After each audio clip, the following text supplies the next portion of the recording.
নমস্কাৰ সকলোকে, ভালে আছে নিশ্চয়। আজি অনুভৱৰ দুখাৰী কৈ যাওঁ। এষাৰ কথা আছে, মই তোমাৰ লগত সদায় আছোঁ। এষাৰ কথা যি ভাগি পৰাজনক উঠিবলৈ সাহস দিয়ে, দুৰ্বল মনৰজনে মনত জোৰ পায়।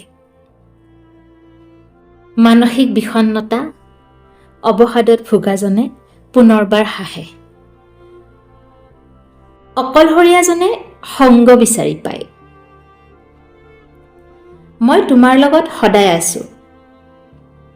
এইষাৰ মাত্ৰ এষাৰ কথা, কিন্তু য'ত আছে সহস্ৰ অনুভূতি, বিশ্বাস, আবেগ, নিৰাপত্তা আৰু সাহস। বাট হেৰুৱাজনে পুনৰ বাট বিচাৰি পায়। জীৱনটোত নতুনকৈ চিন্তা কৰিবলৈ আৰম্ভ কৰে। কেতিয়াবা আপুনিও কৈ চাবচোন আপোনাৰ আত্মীয় অথবা কোনোবা চিনাকিক যিয়ে কিছু কষ্টৰ সন্মুখীন হৈছে অথবা মানসিকভাৱে ভাগি পৰিছে, এবাৰ কৈ চাব, মই তোমাৰ লগত সদায় আছোঁ। দেখিব আপোনাৰ ওচৰত সদায় কৃতজ্ঞ হৈ ৰ'ব। ধন্যবাদ।